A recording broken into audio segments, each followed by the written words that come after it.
She found the receipt on a Tuesday, tucked inside the breast pocket of his charcoal brioni suit, folded twice, edges crisp.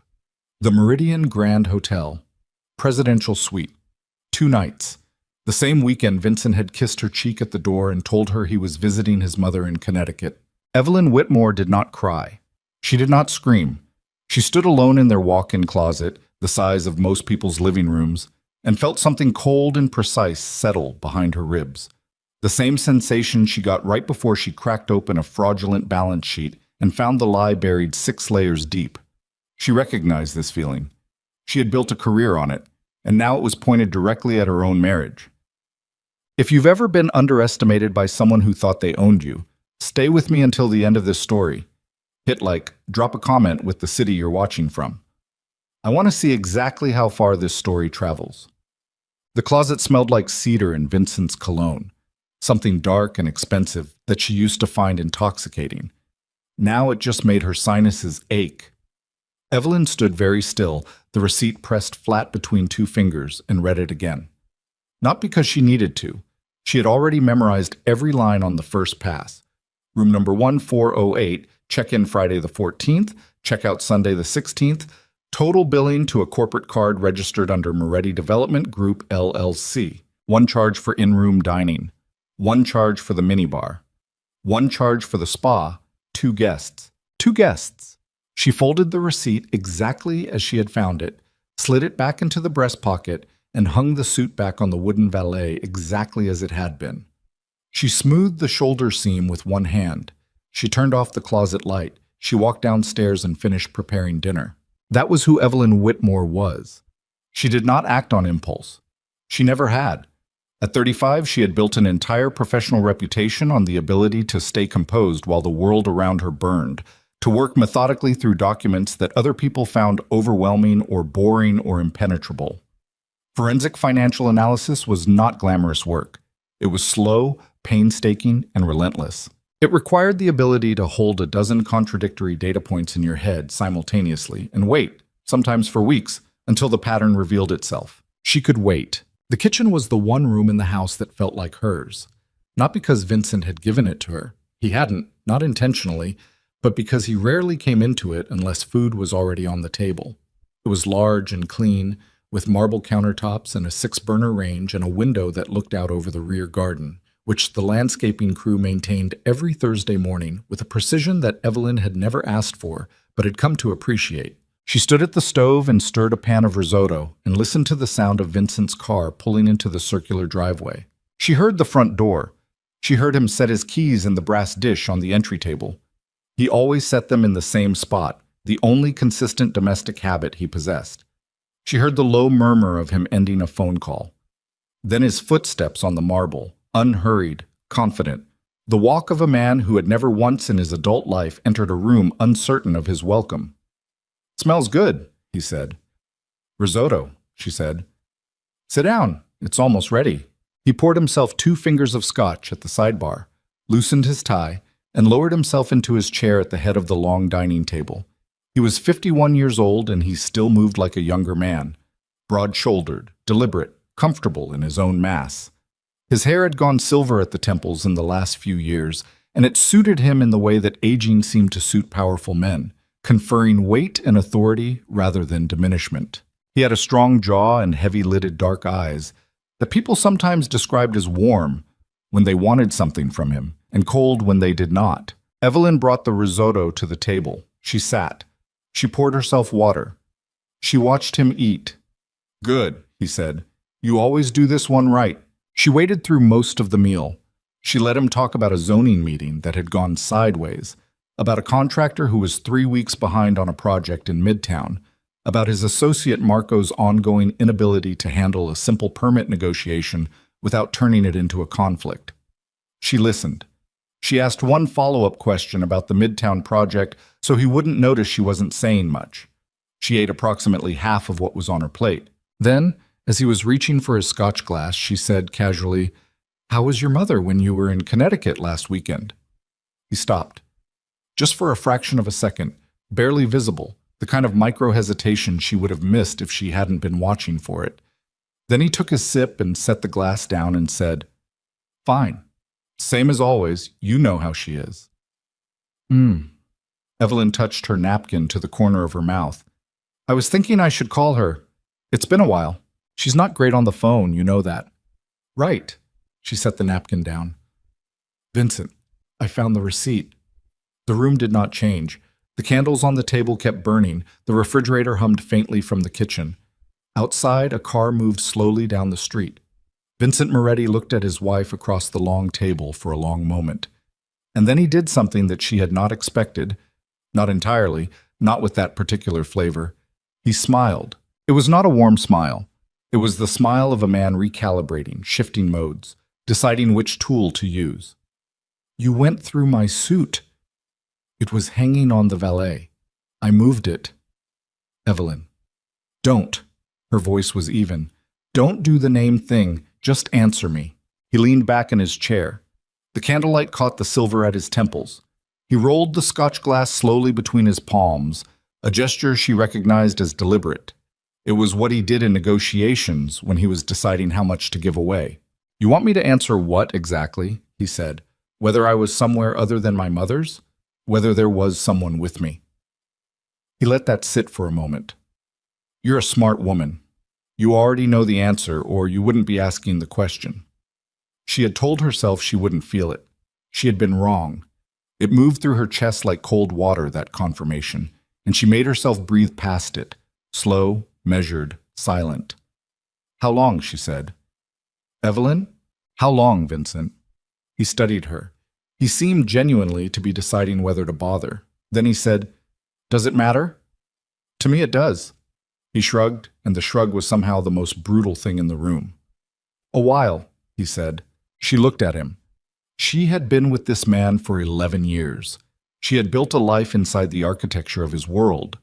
The social obligations, the careful distances she kept from his business dealings, the way she had learned to read the room every time his associates visited, the names she never asked about, and the conversation she excused herself from, and the trips she didn't question. She had told herself it was a reasonable arrangement, that she had married a complicated man with a complicated life, and that her role was defined and protected, and that she could maintain her own professional identity within those parameters. She had told herself a lot of things. You have a good life here, Vincent said. His voice was not unkind exactly. It was the tone he used when explaining something to someone who had misunderstood a situation through no real fault of their own. You want to throw a fit? Fine. Throw a fit. But let's not pretend you don't know exactly what this life is and what it requires. I have never asked you to be anything other than what you are. I have provided— Don't, she said again. Everything. This house, your firm, your reputation in this city. Do you think the doors that opened for you opened because of your resume? He said it without cruelty, which made it worse. I protected you. I still do. And you have nowhere to go, Evelyn. Not really. Not without what I provide. She looked at him for a long moment. The candles flickered. Then she said very quietly, Okay, Vincent. He seemed to take this as capitulation. He nodded, picked up his scotch, finished it. Good, he said. Good. We'll leave it there. She cleared the table. She washed the risotto pan. She went upstairs, and while Vincent watched television in the study, she sat on the edge of the bed in the dark and pressed both hands flat against her thighs and breathed, in and out, the way she used to do in the parking lot before walking into a deposition. Slow, calibrated. She was not panicking. She was not grieving. She was doing something else entirely, something that she recognized from work, from the particular sensation of a case shifting from background noise to foreground problem. She was starting to build the file. She booked the hotel on her phone using a credit card Vincent didn't know about. She had maintained it since before the marriage, a relic of her former independence that she had never thought to cancel and had never had occasion to use. The Alderton, 3 miles from the house, 4 stars, a room on the 9th floor with a window that faced east. She packed a single bag.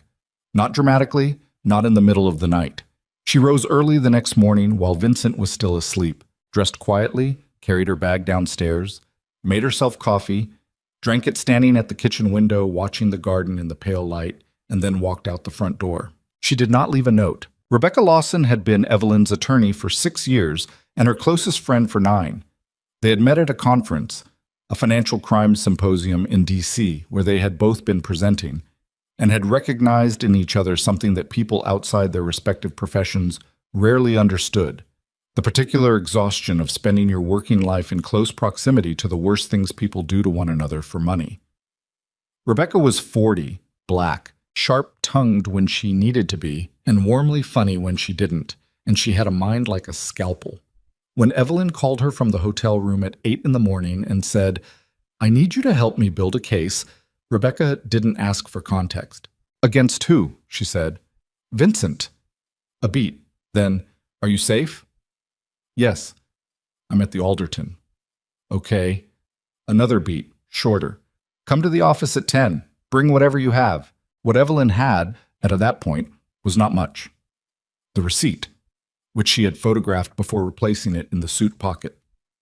Her own memory of 11 years of financial life inside the Moretti household. And an instinct, sharp and insistent, that told her the hotel receipt was not the real story. It was the surface feature. It was the thing that had been visible because Vincent had grown careless or comfortable or both, and that kind of carelessness in men like Vincent almost never existed in isolation. It was symptomatic. There was something beneath it. She could feel it the way she could feel the presence of concealed transactions in a balance sheet before she had found them, a structural wrongness that hadn't yet resolved into specific numbers. She sat in Rebecca's conference room and laid out what she knew. Rebecca listened without interrupting, which was one of the things Evelyn valued most about her. She didn't reach for conclusions before the evidence was complete. "Moretti Development Group, LLC," Rebecca said when Evelyn finished. "I know the name. He's got, what, a dozen properties under that entity? More. But that's not the one I'm concerned about." Evelyn had been turning something over since the night before, and now she put it on the table. "6 months ago, I noticed a new line item in one of the joint investment accounts. A quarterly management fee paid to something called Hargrove Meridian Capital Partners. I asked Vincent about it, and he said it was a fund administration cost for a new investment vehicle. I didn't push." "Did you document it?" "I wrote it down. I thought it was unusual, but I didn't have context, so I let it go." She paused. "I'm not going to let it go anymore." Rebecca nodded slowly. "Okay. So here's what we're going to do. I'm going to pull everything that's filed publicly. Corporate registrations, partnership agreements, property filings, anything attached to his name or any entity he's associated with. You're going to go through the financial records you have access to and map every transfer, every fee, every distribution that doesn't have a clear paper trail back to a legitimate business purpose." She looked at Evelyn over the top of her reading glasses. "This is going to take time. I know. And it's going to get uncomfortable before it gets resolved. If he's done what you think he's done." "He has." Rebecca looked at her. "You sound very sure." "I'm very sure," Evelyn said. "I've been reading financial crime for 15 years. I know what concealment looks like. I just didn't look at my own finances closely enough to see it." That last part cost her something to say. She felt it, the weight of it. 11 years of not looking too carefully, of accepting the version of events she was offered, of being, she made herself use the word, compliant. She had told herself it was a reasonable accommodation, that she was protecting her own autonomy by not asking questions she didn't want answered. But sitting in Rebecca's conference room with morning light coming through the tall windows, she understood that she had also been afraid, that the protection Vincent offered had also been a cage, and she had been too afraid to test the bars. She was testing them now. The first week was organizational. She obtained copies of every financial document she was legally entitled to access as a marital partner. Joint account statements going back 4 years, property tax records, insurance documents, investment account summaries. What she could not obtain directly, she requested through Rebecca using standard discovery processes attached to the divorce filing that Rebecca initiated on her behalf on the 3rd day. Vincent called twice. She didn't answer. He sent a text on the 4th day that read, "This is unnecessary. Come home and we'll discuss it properly." She didn't respond to that either. On the 6th day, she found Hargrove Meridian Capital Partners. The entity had been registered in Delaware 18 months ago. The registered agent was a law firm she didn't recognize. The initial filing listed 2 members, a managing partner identified as Victor Hartwell, and a minority interest holder listed as N. Sinclair. She stared at that name for a long time. She ran N. Sinclair through every public database she had access to. 40 minutes later, she had a full profile. Natalie Sinclair, 32 years old, a real estate development executive with a firm called Pinnacle Group that had, in the past 2 years, co-developed 3 of Vincent's most recent residential projects. Natalie's professional photograph was on the Pinnacle Group website. She was blonde, polished, the kind of put together that looked effortless from a distance and expensive up close. Evelyn looked at the photograph for about 4 seconds. Then she closed the browser tab and went back to the Delaware filings. Victor Hartwell, she established within the hour, was not a real person. The address listed for him traced to a UPS store in Wilmington.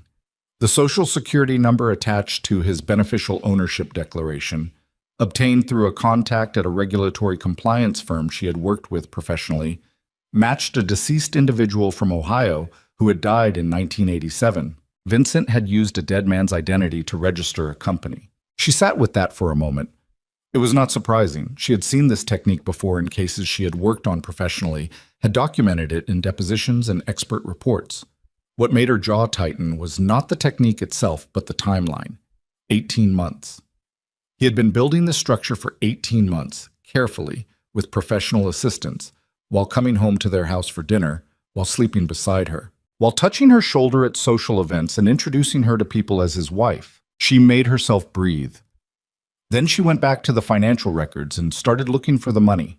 It took 11 days to find the first definitive transfer. The joint investment portfolio she and Vincent maintained had a feature she had never paid close attention to: a quarterly rebalancing provision that authorized automatic fund movements between sub-accounts to maintain target allocation percentages. She had signed the provision years ago, understanding it as a standard management feature. What she had not tracked closely enough was where the automatic movements went. In the 16 months following Hargrove Meridian's formation, 9 separate transfers totaling $4.3 million had moved from their joint investment portfolio into a feeder account she had never been told about. Each transfer coded in the statements as a rebalancing distribution routed to a sub-account designated only by a 4-digit code. The feeder account, when she traced it, fed directly into Hargrove Meridian's operating account. She cross-referenced the dates against property acquisition records attached to Hargrove Meridian's filings. Each transfer had preceded a real estate transaction by 4 to 6 weeks. He had been using their joint marital assets, her money as much as his, to capitalize a company that he controlled through a fictitious identity that listed his girlfriend as a minority partner, and that had been quietly acquiring and developing real estate without her knowledge or consent. She called Rebecca. "I found it," she said. A pause. Then Rebecca's voice, measured but not quite containing the something underneath it. "How bad?" 4.3 million, 18 months, straight out of the joint portfolio into a company he owns under a dead man's name, with Natalie Sinclair listed as a partner. Silence on the line. Then, "Evelyn, does that portfolio include assets you brought into the marriage?" Her throat tightened. "Yes," she said. "My father's life insurance, the whole inheritance." She had liquidated the insurance proceeds and invested them jointly at Vincent's encouragement 3 years into the marriage, during a period when she had genuinely believed, that they were building something together. Approximately 2.1 million of the 4.3 is traceable to funds I originated. "Okay," Rebecca said. And then, quietly, like she was weighing something, "Do you know a man named William Harrington?" Evelyn did. Everyone in the New York development world knew William Harrington. Old money, Harvard-educated, the kind of investor who appeared on magazine covers with captions about visionary capital. He had a reputation for doing his due diligence thoroughly and for being intensely cautious about association with anything that carried legal risk. "He's the financing partner on Vincent's Midtown project," Evelyn said slowly. "The big one. Vincent mentioned it at dinner the week before." She stopped. "He's committed $300 million to a development that's built in part on assets that were illegally diverted from a marital estate," Rebecca said. "That project can't close if the underlying capital structure is compromised, and if Vincent's criminal history becomes relevant to a fraud investigation. He loses the financing," Evelyn said. "He loses everything built on top of it." She sat in the hotel room for a long time after she hung up. Outside the window, the city moved past in its relentless, ordinary way. Taxis and pedestrians, and the distant sound of a siren somewhere blocks away. She thought about the last conversation she'd had with her father before he died. He had pressed her hands between his and told her that the money was for her security, for her independence, for the life he wanted her to be able to build on her own terms. He had not said it as a slight to Vincent. He had been polite to Vincent, carefully so, but she had heard the subtext clearly enough. Don't disappear into someone else's story. She had disappointed him on that count. She understood that now. She pressed the heels of her hands against her eyes until the pressure built and ebbed. No crying. Not yet. Maybe not at all. She had things to do. The document catalog she and Rebecca assembled over the following 2 weeks was 47 pages long before they stopped counting. Delaware filings, bank wire confirmations, property, deed transfers, partnership agreements, a set of corporate minutes that had been executed under the fictitious Hartwell identity and notarized. They were going to have a very interesting conversation with that notary. And a layered chart that Evelyn had constructed herself, mapping every entity, every transfer, every beneficial ownership connection in a format that a jury would be able to read clearly and that a judge would find unambiguous. She had built charts like this before. She had presented them in federal courtrooms. She knew exactly how much weight they carried. She also, in the quiet of the hotel room in the evenings, began to understand the full scope of what Vincent had done beyond the financial mechanics. She had called his mother, Carmela, 78 years old, still sharp, still imperious, who had never fully warmed to Evelyn despite 11 years of dutiful daughter-in-law behavior. The conversation was brief and strange. Carmela had expressed no surprise at the separation, had expressed, in fact, a certain satisfied resignation, and had said, without elaborating, that she supposed Evelyn had finally done what she'd clearly been thinking about for years. Evelyn had asked carefully what she meant.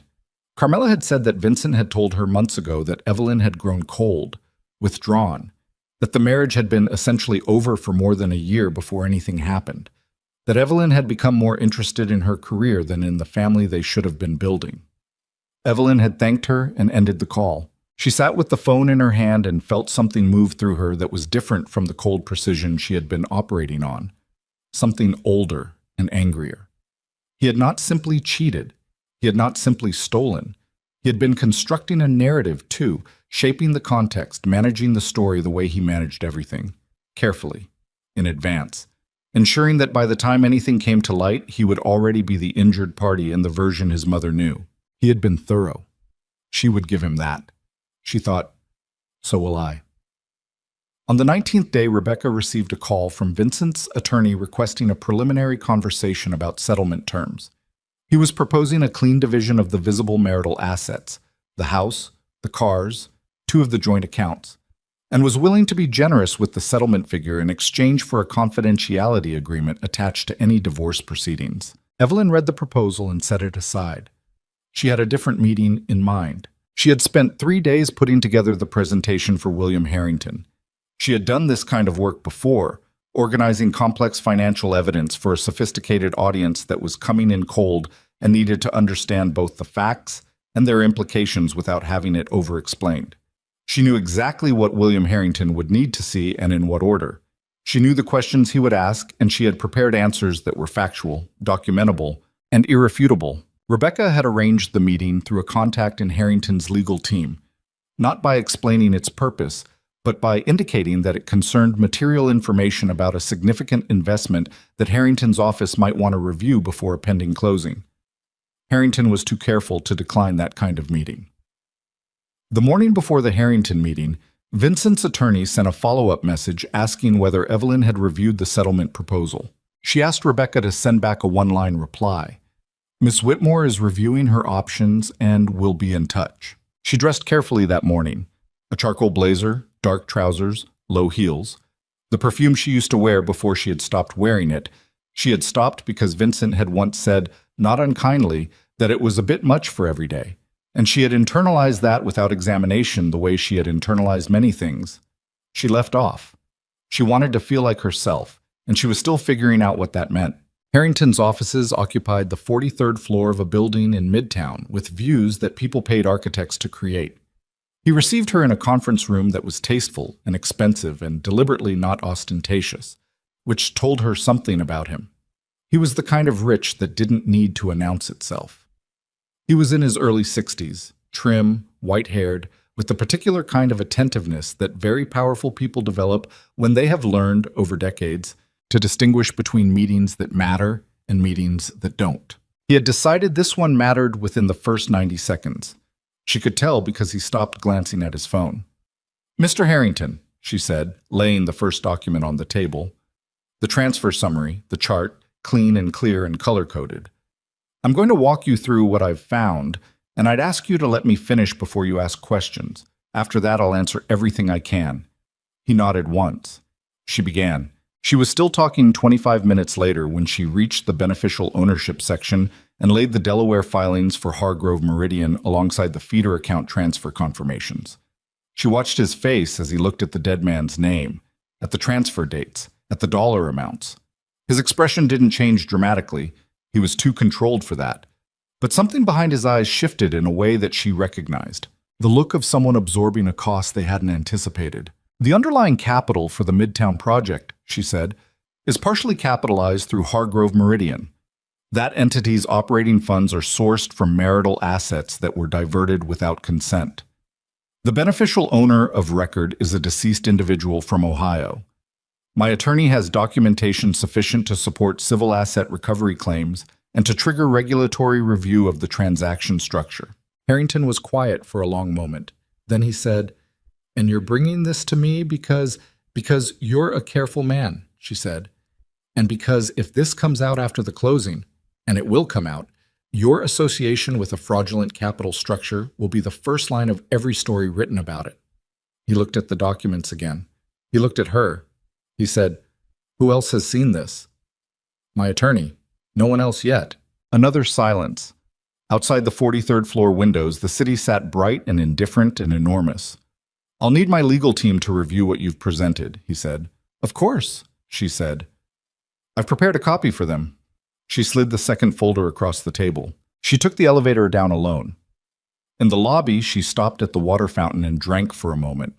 Her mouth had been dry through the last 10 minutes of the presentation, something she hadn't let show. And then she walked out into the noise of Midtown and stood on the sidewalk in the afternoon light and breathed. She didn't know yet what Harrington would do. She had her guess. She had her read on him, built through 25 minutes of close attention and 15 years of watching how people responded when presented with unavoidable information about risk. Her phone buzzed. A text from an unknown number. 2 words. "He knows." She stared at the screen. The number wasn't one she recognized. She didn't respond. She flagged a cab, slid inside, and as the city moved past the window, she turned the phone over in her hands and understood that whatever careful distance she had maintained, the hotel, the quietly assembled documents, the controlled sequence of steps, had just collapsed. Someone had told Vincent she had met with Harrington, and Vincent Moretti was not a man who responded to surprises with patience. Her phone buzzed again. This time it was Rebecca. "Evelyn," Rebecca said, and the tone was not one she used for routine updates. "Vincent's attorney just called. He's demanding an emergency meeting. Tomorrow morning, our offices. He says if you don't come, he'll—" A pause. "He said he'll handle it differently." Evelyn looked out the cab window at the city sliding past in the late afternoon light. "Tell them we'll be there," she said. She kept her voice steady. She kept her face composed. But her pulse, for the first time since she had found the receipt in the breast pocket of the charcoal suit, had climbed past its carefully maintained baseline. Because she knew what "handle it differently" meant, coming from Vincent Moretti's office. And she knew that tomorrow's meeting was not going to be what his attorney was expecting it to be. She didn't sleep. Not really. She lay on top of the hotel bed in her clothes and watched the ceiling and let her mind do what it always did when she was working a hard case: run the variables, stress test the assumptions, locate the weak points before someone else did. The anonymous text sat in her phone like a splinter she couldn't stop pressing on. "He knows." 2 words. No context. No follow-up when she had finally, after an hour of deliberating, sent back a single question mark. Whoever it was had gone silent, which meant either they couldn't say more or they had already said everything they intended to. She got up at 5:15 and showered and made coffee from the room's small machine and stood at the window watching the city assemble itself in the dark. She had a thought that surprised her with its clarity. She was not afraid of tomorrow's meeting. She was afraid of what came after it, of the space beyond the next controlled move, where Vincent's unpredictability lived. She had managed him for 11 years by staying inside his expectations. She had learned his rhythms, his pressure points, the specific temperature of his silences. Now she had stepped outside all of that, and she was operating without the map she had spent a decade drawing. She drank her coffee. She reviewed her documents. She made 3 handwritten notes on the hotel notepad and tore the page off and folded it into her jacket pocket. By 7, she had called a car. Rebecca's office was on the 14th floor of a building in Midtown South that smelled like old carpet and good coffee and the particular staleness of rooms where difficult things were regularly said. Rebecca was already there when Evelyn arrived, had clearly been there for a while, 2 empty espresso cups on the credenza behind her desk. She looked at Evelyn when she walked in with the careful neutrality she used when she was managing her own reaction to something. His attorney called again at 6:30, Rebecca said. Vincent is coming personally. Evelyn set her bag down. Of course he is. That changes the dynamic. It changes the atmosphere. It doesn't change what we have. Rebecca looked at her for a moment, then nodded. I want my paralegal in the room, and I'm recording, with notice. Fine. Evelyn. Rebecca stopped her with a hand on her arm, brief and deliberate. If he comes in hot, if it escalates in a way that feels unsafe, I'm ending the meeting. I don't care what we're in the middle of. Evelyn looked at her friend. Rebecca had never been afraid of much, and the fact that she was flagging this told Evelyn something about how she was reading the situation. Okay, Evelyn said. Okay, Rebecca said, and let go of her arm. They set up in the main conference room. Long table, 8 chairs, a window that faced west and would be bright by mid-morning. Rebecca's paralegal, a young man named Daniel, who had the kind of steady competence that made him easy to forget he was in the room, arranged water glasses and a legal pad at each seat. Evelyn sat with her back to the window and her folder in front of her and her hands flat on the table and breathed. Vincent arrived at 9 on the dot. He came with his attorney, a man named Gerald Fitch, who had been representing Moretti interests for over 2 decades and who wore his suits in a way that suggested he had long since stopped thinking about what he wore. Fitch was 60-something, heavy around the middle, with small, pale eyes that were sharper than his face suggested. Behind them came a third man Evelyn didn't recognize. Younger, dark suit, carrying nothing, which meant he was there to observe and possibly to remember. Vincent walked into the conference room and looked at Evelyn and said nothing. He pulled out a chair across from her and sat. He was wearing a suit she recognized. Charcoal, Brioni, not the one, but the same maker. And his jaw was tight in a way she had seen before, in moments when he was working to keep something very controlled. She met his eyes. She did not look away. Fitch opened his briefcase. Ms. Whitmore, thank you for agreeing to meet on short notice.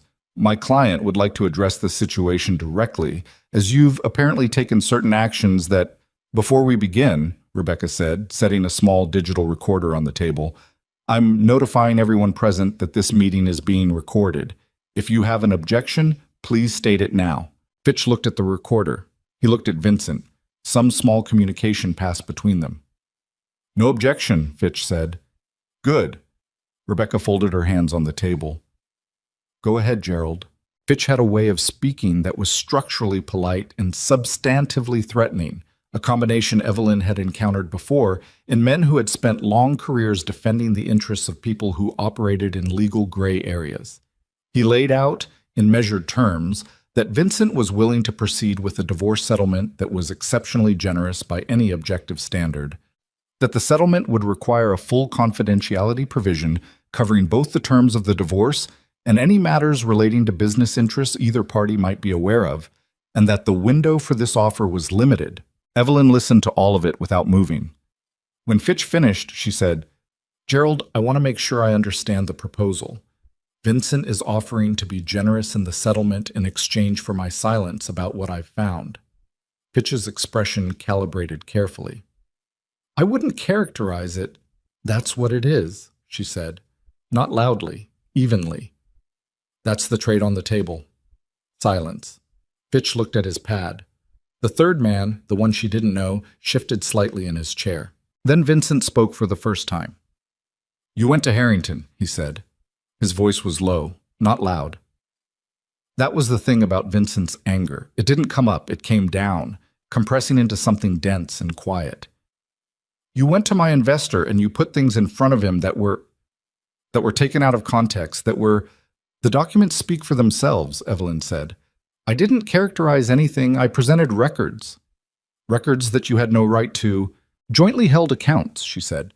"Joint marital assets. I have full legal standing to examine and disclose any information relating to those accounts, including their misappropriation." The word landed in the room like a stone in standing water. Vincent's jaw moved. Not speaking, just moving, the way it did when he was absorbing something he hadn't expected and was deciding how to respond. She had seen that jaw do that for 11 years. She knew it intimately. "Misappropriation," he repeated. "That's the appropriate legal term for what happened to $4.3 million of jointly held funds. Yes." Fitch put his hand on Vincent's arm, a brief and practiced gesture that meant, "Let me handle this." "Miss Whitmore," he said, "I think there's some significant misunderstanding about the nature of the transfers you may have reviewed. Those transactions were legitimate investment activities authorized under the portfolio management agreement that both parties signed. The rebalancing provisions, root funds to designated subaccounts," Rebecca said, cutting in cleanly. "We've read the agreement, Gerald. The designated subaccount in this case feeds into an entity called Hargrove Meridian Capital Partners, registered in Delaware 18 months ago. The beneficial owner of record for the managing partner position is a deceased Ohio resident. My client has documentation of all of this, including the wire confirmations, the Delaware filings, and the beneficial ownership declaration containing the fraudulent identity." Fitch stopped. The room was very quiet. The third man, the observer, was absolutely still. Vincent looked at Evelyn. She looked back at him. She watched the calculation move behind his eyes. Fast, because Vincent had always been fast, had always been able to assess a situation and determine the cost of each available move before most people had registered the situation as a problem. She could see him doing it right now, running the board, finding the angles. He said, "You've been building a case." "Yes," she said. "For how long?" "Long enough." His nostrils flared just slightly. "This is a mistake, Evelyn." She tilted her head, a small movement. "Is that a legal position or something else?" The air in the room changed texture. Rebecca's hand moved slightly toward her phone on the table, a barely visible shift. Daniel, the paralegal, had stopped pretending to write notes. "Gerald," Fitch said. "Wait." She realized he wasn't speaking to his own attorney. He was speaking to the third man. The third man, Gerald apparently, despite sharing a name with Fitch, which briefly struck her as absurd, stood and excused himself from the room. Which meant he was making a call. Which meant someone was waiting to hear how this meeting went. She filed that information and kept her face neutral. Fitch leaned forward. "Ms. Whitmore, I think we can all agree that escalating this into a public legal dispute is in no one's interest. The information you believe you've assembled is, frankly, it's circumstantial at best, and the legal process of establishing what you're alleging would be lengthy, expensive, and uncertain. My client is prepared to offer a settlement that would provide you with—" "I don't want a settlement," Evelyn said. Fitch blinked. "I'm sorry? I'm not interested in a negotiated exit with a confidentiality clause attached. I'm interested in recovering assets that were taken from a joint marital estate without my knowledge or consent, including funds that originated from my father's estate." She paused. "And I'm interested in making sure that every financial institution, investment partner, and regulatory body that has a stake in understanding how those assets were moved has access to the documentation I've compiled." Vincent had gone very still. It was a different kind of stillness than his controlled anger. This was something beneath that, something older. She had only seen it a handful of times in 11 years.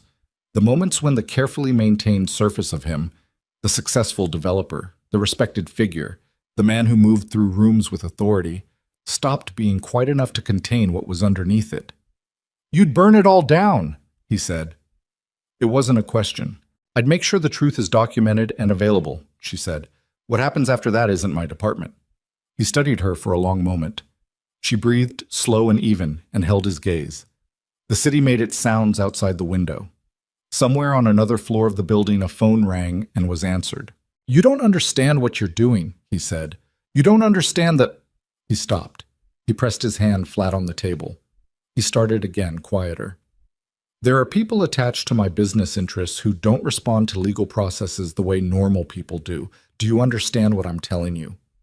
It was the closest he would come, in this room, to saying what he actually meant. Rebecca's voice was very steady. "Mr. Moretti, I want to be very clear that anything resembling a threat to my client's safety, in this room or outside of it, will be documented and treated as obstruction. We have taken precautions accordingly."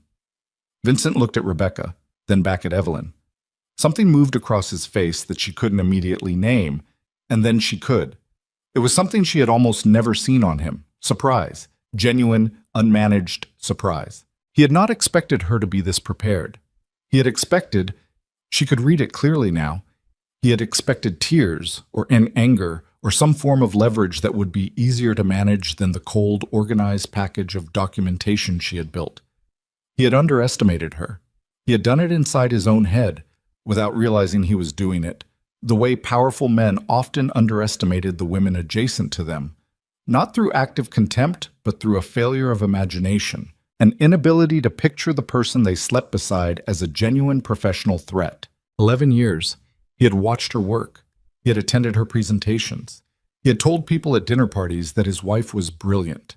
And he still had not, at any deep level, applied what he knew about her professional competence to the question of what she might do if she decided to look at him. She felt something clarify inside her. Not satisfaction, exactly. Something more functional than that. The sensation of a variable resolving. Fitch gathered his papers. "I think we should take a recess and allow both parties to—" "There's one more thing," Evelyn said. Fitch stopped. She reached into her folder and slid a single document across the table. It was a printout of an email chain, obtained legally from an account she had shared access to for business purposes during their marriage, before she had removed herself from it, between Vincent and Natalie Sinclair, dated 11 months ago. The email chain discussed in specific terms the transfer schedule for the Hargrove Meridian capitalizations and included a line from Natalie that read, "Are you sure E won't notice the rebalancing movements? She's pretty sharp about numbers." And Vincent's reply, "She doesn't look at the accounts. She trusts me." She watched him read it. The color in his face did something. Not draining, more like something beneath the skin pulled taut. He set the printout down. He didn't say anything. "She asked if I'd notice," Evelyn said. "You told her I trusted you." She paused. "You were right, I did. That was my mistake." She picked up her pen and set it on top of her folder with a small, precise click. "I won't be making it again." The meeting ended 12 minutes later without a settlement offer being formally accepted or declined. Fitch said they would be in touch. Vincent stood and buttoned his jacket and looked at Evelyn one last time. And she could not read what was in that look, not entirely, which was itself new, because she had spent 11 years learning to read him. Maybe she had never known him as well as she thought. Maybe no one ever really knew him, and the version she'd believed she understood had always been a performance so complete it had fooled even its author. He walked out. She sat for a moment after he left. Daniel, the paralegal, quietly left the room. Rebecca waited. "He'll move," Evelyn said finally. "He'll try to restructure something before we can get a freezing order in place." "I filed the emergency motion this morning," Rebecca said. "Before the meeting, the joint accounts are frozen as of 9:45. Evelyn looked at her. "I had a feeling," Rebecca said simply. Evelyn exhaled. Not a long breath, just the release of something small that she had been holding through the entire meeting. "What about the Harrington closing?" "His legal team called while you were in the elevator yesterday," Rebecca said. "They asked for copies of the documents you presented. I sent them over last night." She paused. "I also received a courtesy call this morning from someone at the Financial Crimes Unit of the U.S. Attorney's Office. They didn't say who prompted the call. They said they had received information suggesting there may be some matters worth discussing." Evelyn absorbed this. Someone tipped them," Rebecca confirmed. "I don't know who. Could be Harrington's team covering themselves, Could be someone inside Vincent's organization who saw which way this was going and made a calculation. She paused. Could be the person who sent you that text. He knows. The anonymous 2 words, the silence that followed. Someone in Vincent's orbit who had decided, for whatever reason, that Evelyn should have a warning. She didn't know who. She wasn't sure she needed to. What happens now, she said, if the U.S. Attorney's Office starts looking at the Hargrove Meridian transactions? Rebecca was quiet for a moment. The transactions connect to Moretti business interests going back years. If they pull the thread on Hargrove Meridian and start tracing the beneficial ownership structures. She stopped. Evelyn, if they look at the full picture of how his real estate portfolio is capitalized, this stops being a divorce case. Evelyn understood what she was saying. The money she had found, the $4.3 million, was the piece she could see, the piece she had found because she had been looking with forensic intent at records she was legally entitled to access. But Vincent's organization had been operating for decades, and the financial architecture underlying it was not limited to what passed through their joint accounts. She had pulled on one thread. She did not yet know how long the thread was. We need to make a decision, Rebecca said. If the federal office comes to us formally, if they ask to meet, what do we say? Evelyn looked at the window. The city was doing what it always did, enormous and ongoing and entirely indifferent to the particular crisis unfolding on the 14th floor. She thought about her father's voice. The money is for your independence. She thought about the email. She trusts me. And the specific register of contempt in its casualness, the ease with which Vincent had written it, the absence of any hesitation in the phrasing. We cooperate, she said. Fully. Rebecca nodded once slowly. If you do that, there's no walking it back. Whatever comes out of an investigation like that, I know, Evelyn said. It could go in directions you can't predict or control. I know. Rebecca looked at her for a long moment. Then she said, okay. And the word had the particular weight of a door closing behind them both. Evelyn's phone buzzed on the table, a number she recognized this time, a contact she'd filed under a professional name, someone she had worked with 3 years ago on a regulatory matter for a corporate client. She stared at the screen for a moment, trying to understand why he would be calling her right now, today, within hours of the meeting. She answered, Evelyn. His voice was tight. I need you to listen to me very carefully. I work with 3 different financial compliance firms, and we all just received the same communication this morning. It's a document package, photographs of materials that look like they came from a legal file.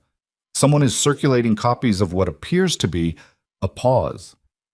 It looks like your documentation. The Hargrove Meridian transfers, the ownership filings. Someone has been distributing it. She stood up from the table. To who? Everyone. I mean, everyone who might have a stake in knowing. Development firms, lenders, 2 law firms I can name. And Evelyn, he stopped. One of the copies went to a journalist at the financial desk of the Tribune. She looked at Rebecca. Rebecca had read her face and was already standing. The story's going to break, he said. Maybe not today, but soon. And when it does, it's not going to be the story Vincent Moretti once told. She ended the call. The documents were out. Not just in the hands of people she had chosen, people she could manage and time and prepare. They were loose in the system now, moving through the networks that connected money and journalism and litigation. And once they were moving like that, they didn't stop. She had not done this. She was certain of that. Rebecca had sent the file to Harrington's legal team under confidentiality. That left someone else. The anonymous texter, the person inside Vincent's world who had made a calculation. Or Natalie Sinclair, who had her own reasons now to want the truth distributed before Vincent could control the framing of it. Rebecca, she said. I heard, Rebecca said. She was pulling on her jacket. We need to file everything we have with the court today. Right now, this morning. Before the story breaks, before Vincent's team can move to suppress, before... Do it, Evelyn said. Her voice was steady. Her hands, when she picked up her bag, did not shake. But her pulse was doing the thing it had been doing since yesterday's cab ride. Running slightly high, slightly fast. The physiological insistence of a body that understood, even when the mind was managing itself, that the situation had moved past the point where anything could be quietly and cleanly resolved. There was no settlement offer coming now. There was no version of this where it stayed contained. The documents were out, and the federal office had been contacted, and the journalist at the Tribune was probably already making calls. And in some building in Midtown that she could almost certainly identify on a map, Vincent Moretti was learning all of this in real time and deciding what a man like Vincent Moretti decided when the walls started moving. She walked out of the conference room and down the hall toward the elevator and pressed the button and waited, very still, while the floor numbers counted down. Whatever happened next, she was not going back. The Tribune story broke at 11:47 that morning. Evelyn knew because her phone began vibrating in her coat pocket while she was standing at the filing window on the third floor of the courthouse, watching the clerk stamp and date log the emergency asset preservation motion that Rebecca had drafted in 40 minutes of concentrated, near-silent work. The vibration came in clusters, text after text after text, from numbers she recognized and numbers she didn't, from professional contacts and former colleagues, and at least 2 people she hadn't spoken to in years. She silenced the phone without looking at the screen and watched the clerk finish processing the paperwork and hand back the confirmation copies. And she said thank you and walked out into the marble corridor and stood for a moment against the wall with the copies pressed flat against her chest. Then she looked at her phone. The Tribune piece was not long. It was not fully sourced. It was the kind of story that ran when a journalist had enough to establish the shape of something, but not every detail. And it said, without naming Natalie Sinclair directly, without specifying the exact dollar amounts, without reproducing the documents themselves, that a major East Coast real estate developer was under scrutiny for potentially fraudulent capital structures in multiple investment entities, and that federal authorities had received information suggesting misappropriation of jointly held marital assets through a series of shell company transactions. It named Vincent Moretti. It named Hargrove Meridian Capital Partners. It said that the developer's wife, identified only as a forensic financial professional, had initiated divorce proceedings and that sources close to the matter indicated she had presented documentation to a major investment partner that had resulted in the suspension of a significant pending transaction. Her name was not in it, but everyone who knew her would know. She called Rebecca. "I saw it," Rebecca said immediately. "How did they get it so fast?" Someone handed them a summary document. Not the full file, a summary. Enough to write a news story, but structured to land today before Vincent's team could get ahead of it. A pause. "Evelyn, I'm going to say something and I need you to not react until I'm finished." She pressed her back against the courthouse wall. "Go ahead." The summary document that went to the Tribune was formatted differently from anything I sent to Harrington's team. Different layout, different organization, someone prepared it separately. Someone who had access to the same underlying information but packaged it differently, for a different purpose. Another pause. Deliberate. The formatting matches documents produced by Pinnacle Group. I had Daniel run a comparison against public filings from their firm this morning. Natalie Sinclair's firm. Evelyn stood very still. The marble corridor moved around her. Attorneys, clerks, a family group clustered near the elevators with the particular look of people in the middle of something they had not chosen. She breathed once, carefully. "Natalie leaked the documents," she said. "I think she's been running her own place since she found out about the federal contact," Rebecca said. "If she could get the story out before Vincent controlled the narrative, if she could position herself as a minor partner who was kept in the dark about the fraudulent structures, she minimizes her own exposure. She used my documentation to protect herself. She didn't have to work very hard to compile it. She was inside the structure. She knew where everything was." Rebecca's voice was careful, analytical, but beneath it Evelyn could hear something she recognized, the specific tension of someone managing a situation that had developed faster than anticipated. "Here's the problem. The Tribune piece changes the sequence. We filed this morning, which is good, but now Vincent's team knows that we know about the federal contact, and they know the story is public, and he's going to move to destroy what he can," Evelyn said. "He may already be moving." She pushed off the wall and started walking toward the exit. Her heels on the marble were very loud in her own ears. What can he actually destroy at this point? The accounts are frozen. The filings are in public record. We have our copies. "Evidence I'm not worried about," Rebecca said. "Witnesses. That's different. If there are people inside his organization who might cooperate with a federal inquiry, and those people understand what happened to people who cooperated in the past, they'll go silent, or they'll disappear from the relevant jurisdiction entirely. Rebecca stopped. I got a call 20 minutes ago from the U.S. Attorney's Office. They want a formal meeting tomorrow morning. They're not framing it as optional.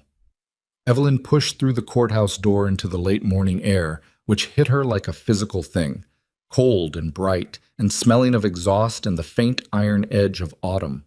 She stopped at the top of the steps and looked out at the street. They want me to cooperate formally, she said. They want everything, every document, every timeline, every transfer record. They want to depose you. A beat. And Evelyn, they mentioned something else. They said the Hargrove Meridian structure is one of several entities they've had in a background file for 18 months. They weren't investigating Vincent because of you. They were already watching. She let that land. 18 months. The same timeline as Hargrove Meridian's formation.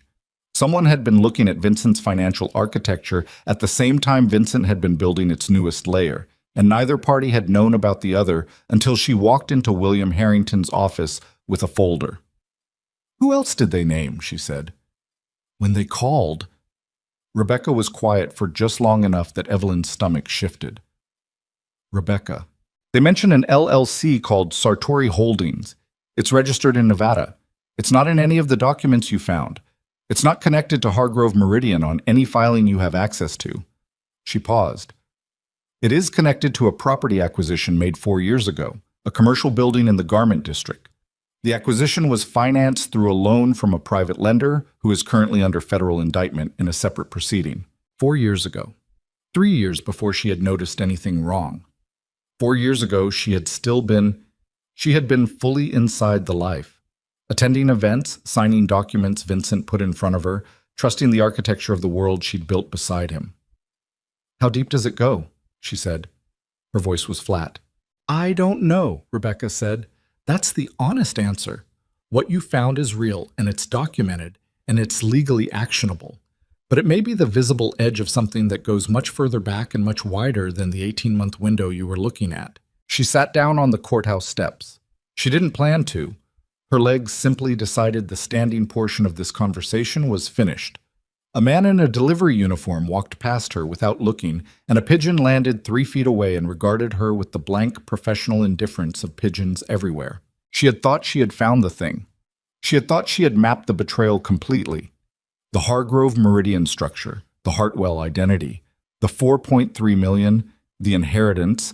She had assembled it with the meticulous care of someone who builds airtight cases. And she had believed it was complete because it cohered, because the pattern resolved, because the numbers tied out. But Sartori Holdings was 4 years old. Sartori Holdings connected to a federal indictment proceeding she had known nothing about. And if there was a Sartori Holdings, there could be others, entities buried deeper, structured more carefully, using techniques that left even less visible trace than the rebalancing transfers she had tracked through the joint portfolio. The case she had built was real. She had not been wrong. She had just been looking at one room of a much larger building. She called the contact who had warned her about the Tribune, the compliance professional, the one with the tight voice and the morning call. He answered on the second ring. The federal file, she said without preamble. How long have you known about it? A silence. A specific kind of silence.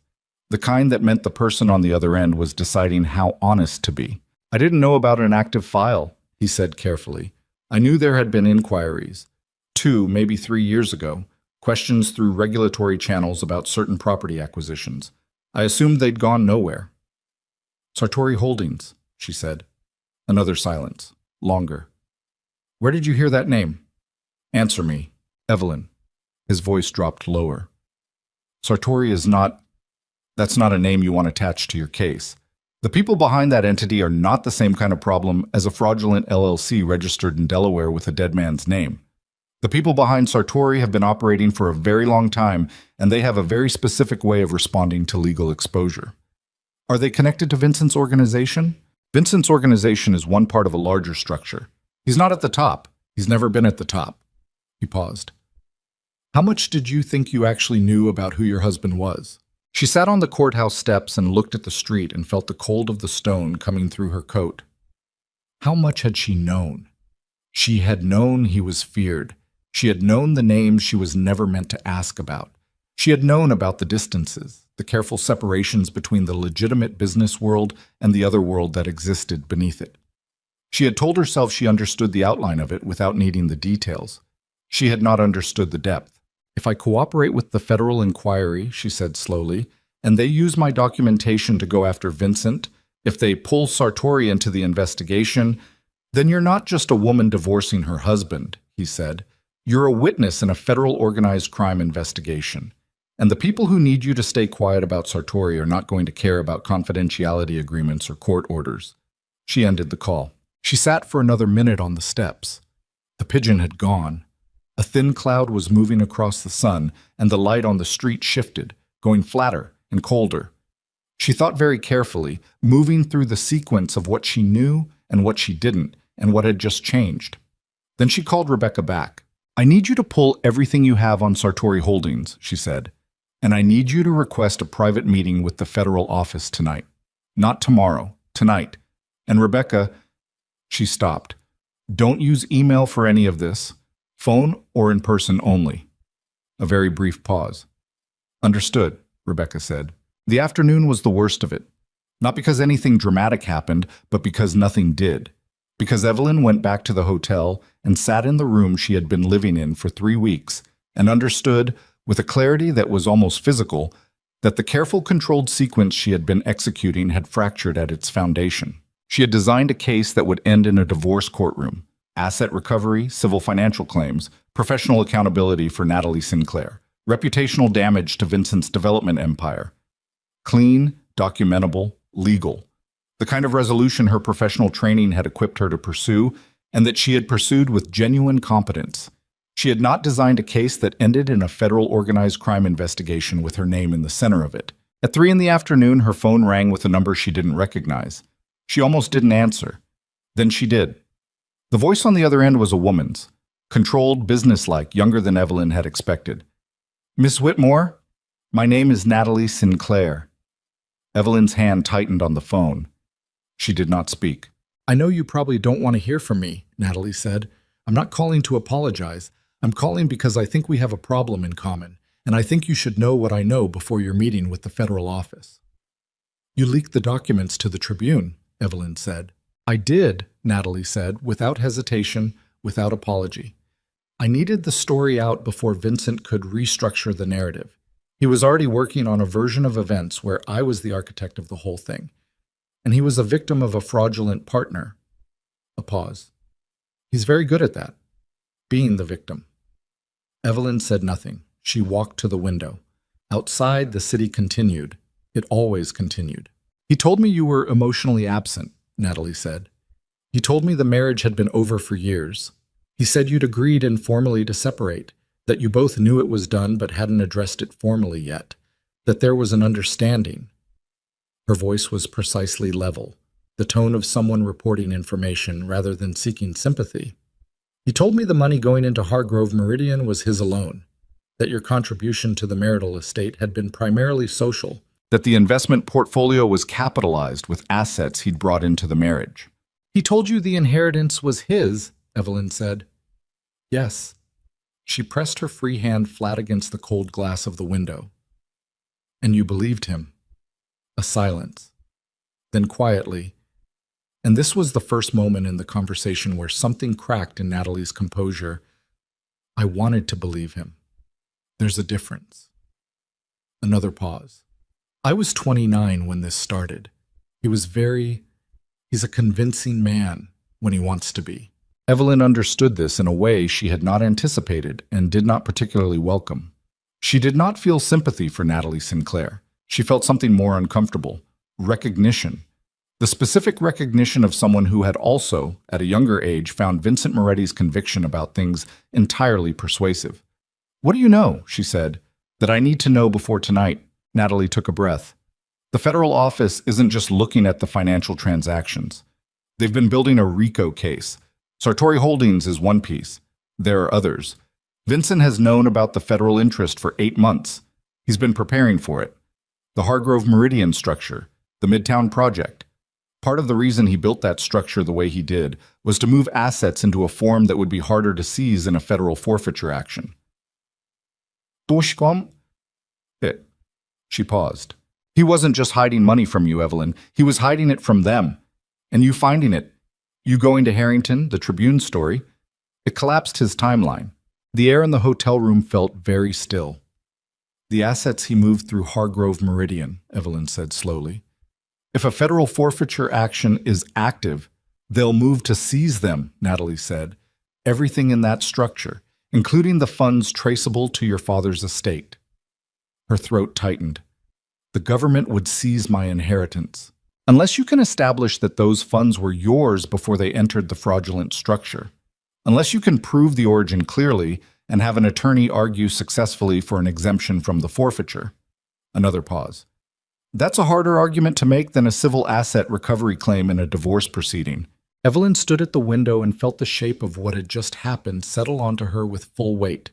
The case she had built, the asset recovery framework she and Rebecca had constructed with such precision over 3 weeks. It was being overtaken by a federal action that had been building for 8 months, that Vincent had known about and had been actively working around, and that would now subsume her divorce claims inside a much larger legal apparatus that she did not control. She had moved first. She had been right to move first. But she had moved on a board she hadn't fully seen, and the move she had made had triggered consequences she couldn't have predicted because she hadn't known the full dimensions of the game. Her father's voice. The money is for your independence. The life insurance.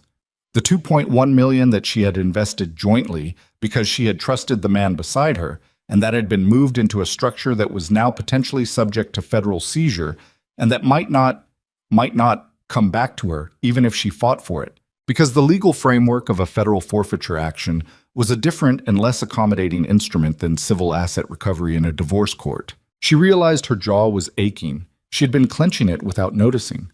"Why are you telling me this?" she said. "Because I want to testify," Natalie said.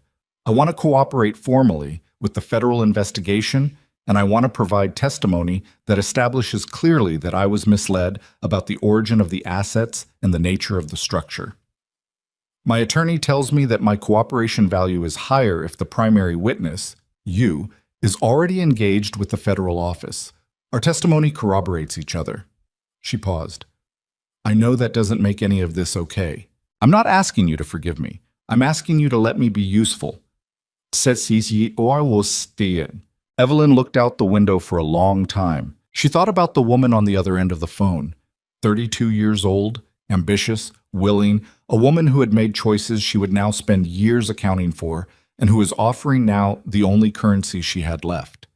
She thought about the documents she had built over 3 weeks, the careful architecture of her case, the precision with which she had assembled the proof. She thought about a drawer full of Hargrove Meridian bank statements and a Delaware filing with a dead man's name, and her father's money moving through a structure designed by a man who had looked at her across a dinner table and bet, confidently and without hesitation, that she would never look closely enough to find it. She thought about the federal office meeting tonight, about what she would walk into, about what she needed to be when she walked in. Not the wronged wife, not the victim of financial fraud, but something sharper than that. Something that she had been building toward without knowing it since the moment she had found the receipt in the breast pocket of the Brioni suit. A witness who knew more than anyone expected her to know. A professional who had built a case inside her own marriage with the same rigor she brought to federal courtrooms. A woman who had spent 3 weeks turning her own betrayal into evidence. "I'll think about it," she said to Natalie. "Don't call me again tonight." She ended the call. She set the phone on the windowsill. She looked at the city outside the glass, enormous and indifferent, and full of people doing the ordinary, terrible human work of surviving their own mistakes. Then she picked up the phone again, opened her contacts, and found the name of the one person she had not yet called, a contact she had worked with 4 years ago on a federal financial crimes case, a woman who now worked inside the U.S. Attorney's Office, and who had, at the end of that case, told Evelyn that if she ever needed a conversation to call directly. She had never called. She was about to. Because the meeting tonight was not going to be an interview where she answered questions about a fraudulent LLC and went home. It was going to be a negotiation for the recovery of her father's inheritance, for the terms of her cooperation, for the shape of whatever came next. and she needed to walk in knowing exactly what she was worth to the people on the other side of the table. She pressed call. The phone rang twice. A woman answered, brisk and immediate. "This is Evelyn Whitmore," she said. "We worked together on the Caldwell matter 4 years ago. I need 15 minutes before the meeting tonight, and I need it off the record." She paused, just briefly. The woman who answered was named Claire Donovan, and she said 3 words before Evelyn could finish her sentence. "I know," she said. "Come in." The U.S. Attorney's satellite office was not the main federal building. It was a floor in a nondescript tower 12 blocks north, the kind of building that had no visible signage and a lobby security desk staffed by men who looked at your face before they looked at your ID. Claire met her in a conference room that was smaller than Rebecca's and had no windows and smelled like recycled air and the particular staleness of rooms that were swept for listening devices on a regular schedule. Claire Donovan was 43, mixed race, with close-cropped hair and reading glasses she kept taking on and off as though she couldn't decide whether the world was clearer with or without them. She had the kind of energy that was contained but not calm, a coiled, watchful quality, the quality of someone who had spent years in rooms where every word was a potential instrument. She set a folder on the table and said, "We have 8 months of work on Vincent Moretti's financial structure. What you found in 3 weeks overlaps with about 60% of what we have and tells us things about the Hargrove Meridian capitalization timeline that we were missing." She looked at Evelyn directly. "You built a good case." "I built a partial case," Evelyn said. "I didn't know about Sartori." "Nobody outside of 3 people in a federal grand jury knew about Sartori," Claire said. "That's how it was designed." She pulled a page from the folder and slid it across. "Here's what I need you to understand before tonight's formal meeting. The forfeiture action we're building will sweep broadly. It has to. That's the nature of a RICO proceeding. Assets that move through any entity connected to the criminal enterprise are potentially subject to seizure. That includes assets that originated legitimately and were fraudulently introduced into the structure without the owner's knowledge." "My father's inheritance," Evelyn said. "Your father's inheritance," Claire confirmed. "In a standard forfeiture proceeding, the burden is on you to establish innocent ownership, to prove that those funds were yours, that they entered the Hargrove Meridian structure without your knowledge or consent, and that you are a bona fide innocent third party with a prior interest." She paused. "That's a winning argument, but it requires your full cooperation as a witness, and it requires that cooperation to begin now, before the formal action is filed, so we can structure the proceeding in a way that protects your claim." Evelyn looked at the page. The legal architecture of what Claire was describing was not unfamiliar. She had worked adjacent to federal forfeiture actions in her professional career, had seen what happened to assets that got caught inside them, and how long it took to extract legitimate claims from the machinery of a large federal case. Years sometimes. Half a decade in complex RICO matters. "What do you need from me?" she said.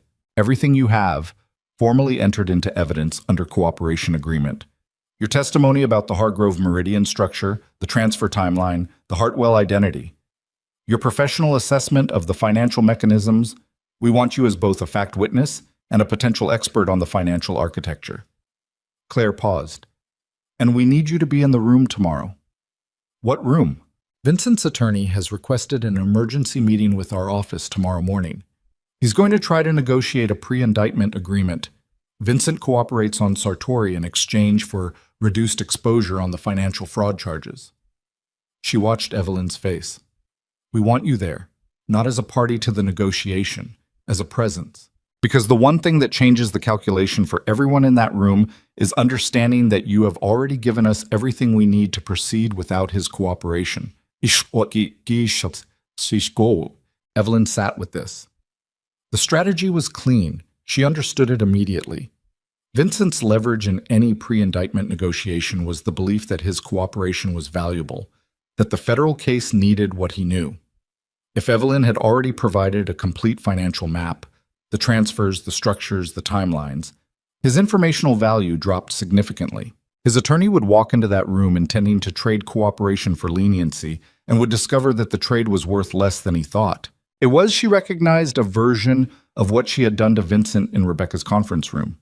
The same principle, arrive having already controlled the information. If I do this, she said, and the formal action proceeds, what is the realistic timeline for recovering my claim on the inherited assets? 18 months if it goes smoothly, 36 if it doesn't. Claire said it without softening it. I won't lie to you about that. Federal proceedings are not fast. 18 months. 36 months. She thought about her father's voice, the pressure of his hands around hers. She thought about $2.1 million sitting inside a frozen legal structure for 3 years, while attorneys filed motions and judges reviewed discovery, and the machinery of federal justice moved at the pace it had always moved. Okay, she said. Okay to all of it? Yes.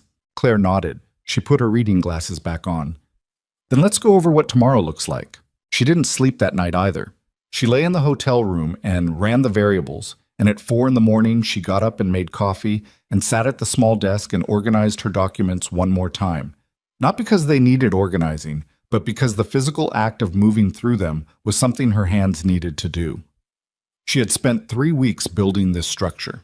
Tomorrow it would stop being hers. She was at the federal building by 8:15. Rebecca was already in the lobby, looking like she had also not slept, with a travel coffee cup and the contained expression she wore when she was prepared for something difficult. They didn't say much. They took the elevator up. Claire met them on the floor and walked them through the setup. Evelyn would be in a separate room, adjacent to the main conference room, connected by a single door that would remain closed unless Claire opened it. You're the last resort, Claire said quietly.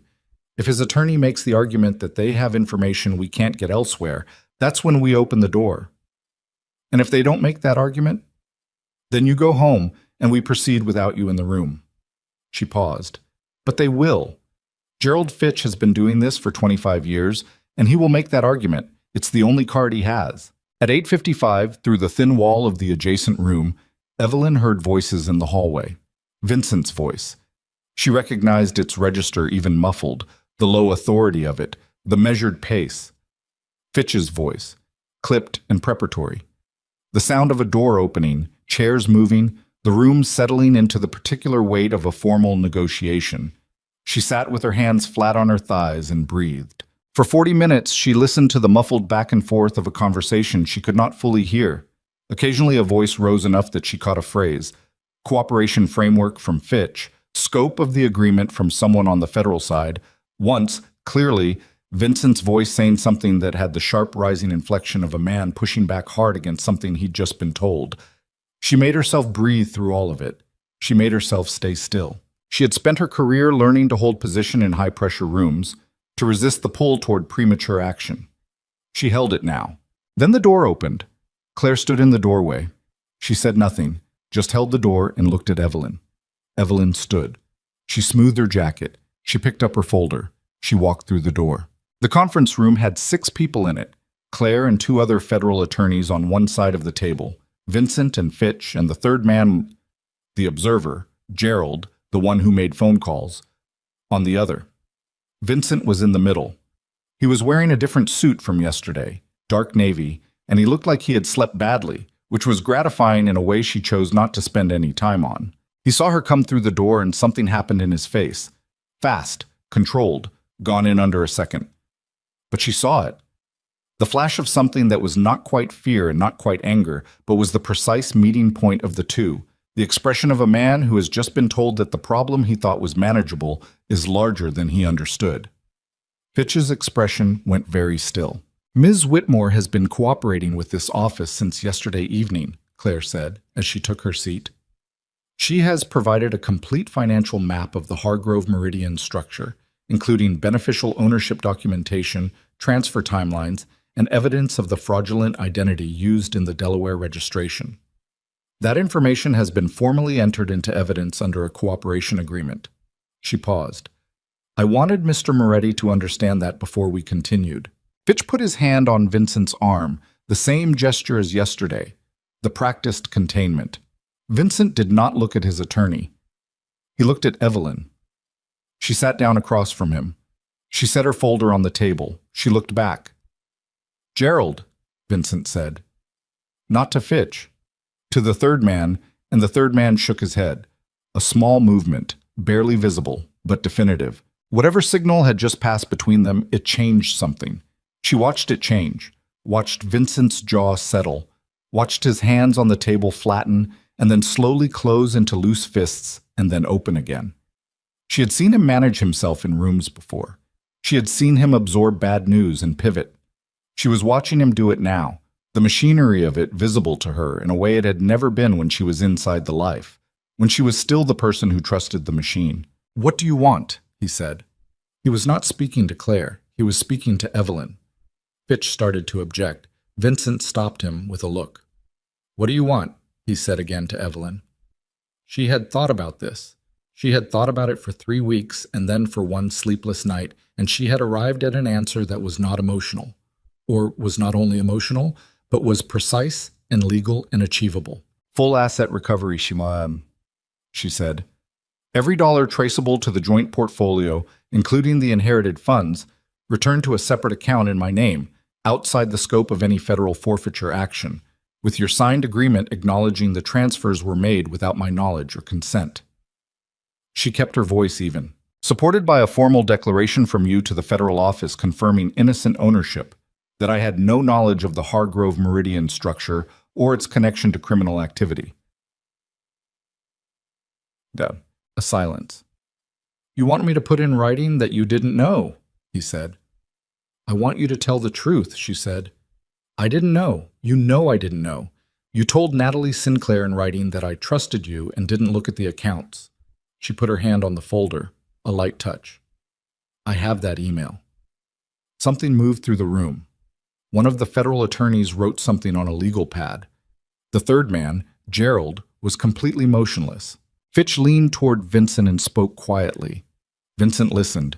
He didn't take his eyes off Evelyn while he listened, and she didn't take hers off him, and the room held itself in a specific kind of suspension, the way rooms did when something was being decided that could not be undecided. Then Vincent sat back.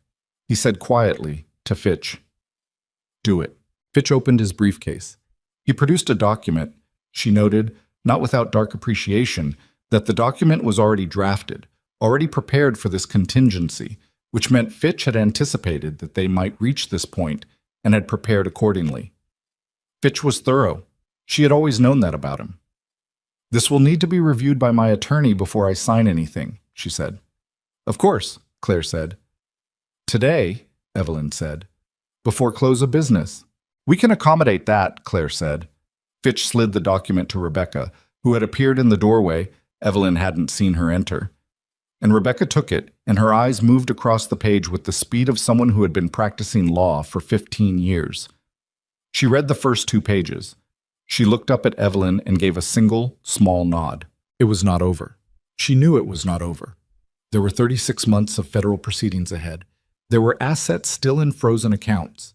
There was a RICO case that would grind through the system for years, and that would take pieces of the world she had lived in for 11 years and subject them to scrutiny that would be ugly and public and exhausting. There was still the question of what cooperating with the federal office meant for her own life. The security concerns, the careful arrangements Claire had mentioned, the ways in which being a cooperating witness in a case involving people who did not respond to legal processes. The way normal people did was not a comfortable position, but the declaration was going to be signed, and then they walked out of the federal building into the October afternoon, and Evelyn stopped on the sidewalk and put her face up to the sky for a moment, not dramatically, just a second, and breathed cold air into her lungs. Her phone buzzed, a text from the same unknown number as before. No words this time, just, "Good." She stared at it. Then she put her phone in her pocket. "Who's sending you those?" Rebecca asked beside her. "I don't know," Evelyn said. "Someone who's been watching." "Inside his organization?" "I think so.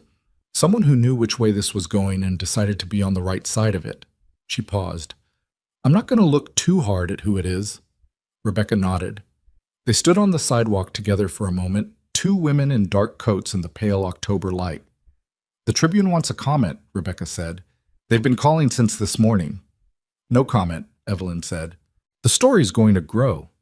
"I know." She started walking. Let it. But the day was not finished with her. At 2 in the afternoon, her phone rang with Natalie Sinclair's number. She almost didn't answer. Then she did, because she had decided the night before that she was done declining information regardless of its source. "He called me," Natalie said. Her voice was different from yesterday, scraped clean of the professional composure, something raw underneath it. 20 minutes ago, he said. She stopped. He said I should think carefully about whether I wanted to testify. He didn't say anything specific. He just said I should think carefully. Evelyn felt her pulse kick up. "Are you in your office?"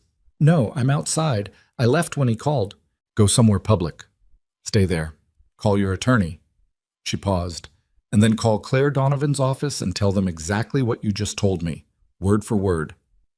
"He can't," Natalie started and then stopped, because she knew, they both knew, that the word can't was not a functional concept in the vocabulary of Vincent Moretti's world. "Call Donovan," Evelyn said, and ended the call.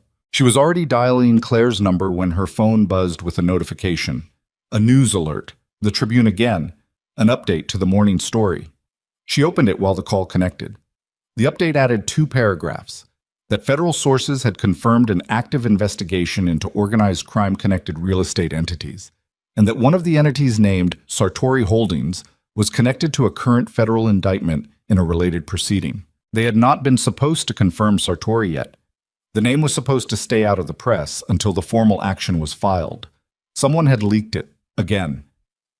Not Natalie this time. Natalie was outside a coffee shop somewhere in Midtown calling her attorney. Not Rebecca.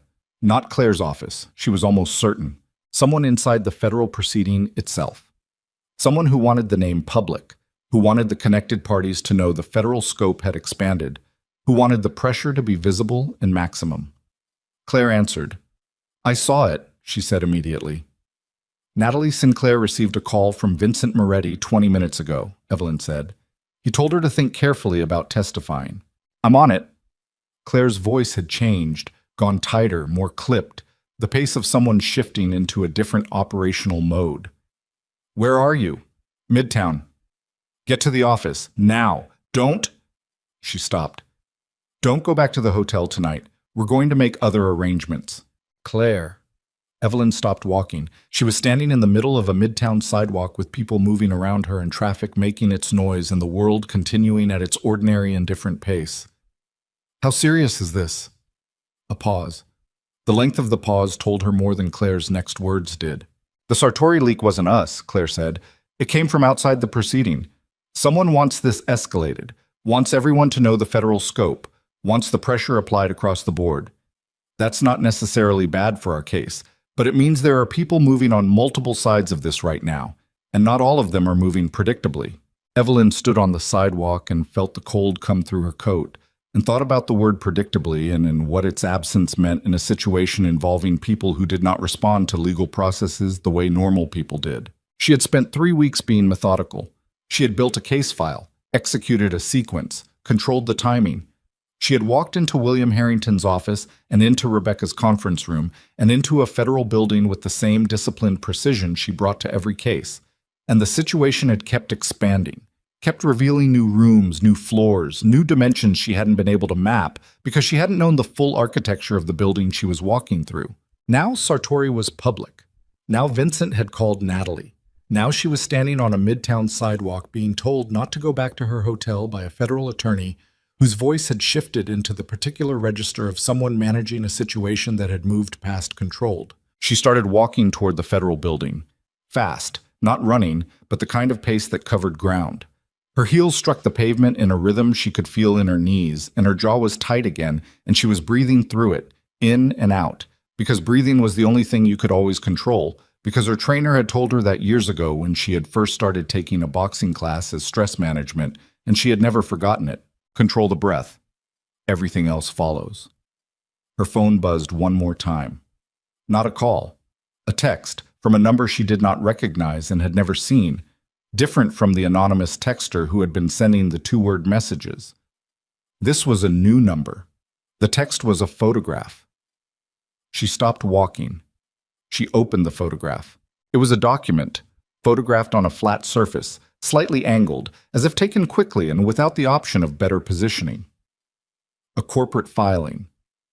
The name on the filing was not Sartori Holdings. And it was not Hargrove Meridian, and it was not Moretti Development Group. It was Whitmore Capital Advisory Trust. Her name. Her name on a corporate filing she had never seen, for an entity she had never formed, with a registration date of 14 months ago, and her forged signature on the membership agreement, and listed as co-managing member, the name Vincent R. Moretti. She stood on the sidewalk and looked at the photograph, and felt the ground do something that the ground was not doing. Felt it tilt, recalibrate, settle into a new and terrible configuration. He had formed a company in her name. He had forged her signature. He had listed himself as co-managing member and filed it 14 months ago, which meant it had been operating for over a year, which meant that whatever transactions had moved through it under her name, and that any investigation into those transactions would find her signature on the founding documents, and that the careful structure of her cooperation agreement, the innocent ownership declaration, the agreement that she had no knowledge of the fraudulent entities, was sitting on top of a landmine that Vincent had placed 14 months ago, and that he had not, until this moment, chosen to detonate. He had been saving it, holding it in reserve, and now, with the Sartori leak, with the escalating federal pressure, with the pre-indictment negotiation going the wrong way for him, someone had decided it was time to show her the card. Whether it was a warning from an ally or a weapon aimed at her directly, she did not yet know. What she knew was that she had exactly as long as it took her to reach Claire Donovan's office to decide how to respond before Vincent's attorney filed that document. Somewhere it could not be unfiled. She broke into a run. She ran 4 blocks. Not elegantly. Not the way people ran in movies, coat flying, stride perfect. She ran the way a person runs when the ground has shifted and the body knows before the mind has finished processing.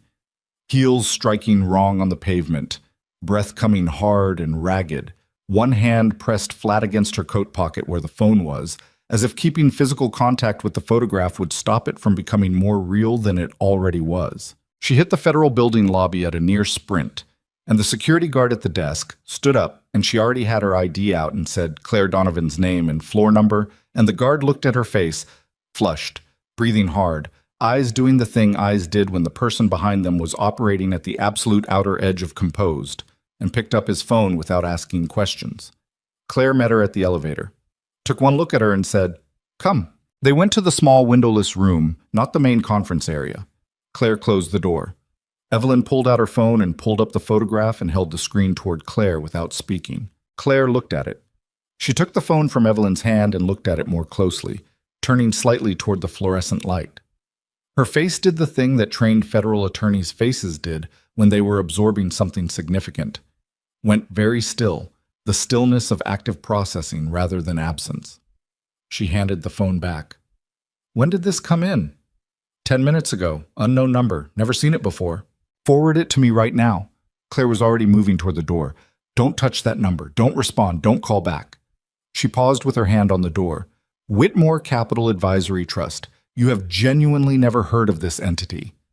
"I have never heard of that name," Evelyn said. "I have never signed any document forming any entity under that name. That signature is forged." "I know it's forged," Claire said, not unkindly, as a statement of what she already believed and was already working with. "I need you to sit here for 15 minutes. Can you do that?" She could. She sat in the windowless room and forwarded the photograph, and then put her phone face down on the table and pressed both palms flat against the surface and breathed. In and out. The fluorescent light hummed. Somewhere beyond the door she could hear the muffled sounds of people moving quickly, phones being lifted, the compressed purposeful sounds of an office shifting gears. 15 minutes passed. Then 20. She did not check her phone. She looked at the wall and thought not about the document, but about the signature. Her signature, or a version of it, close enough to pass an initial review, the kind of forgery that required a sample to work from and practice to execute.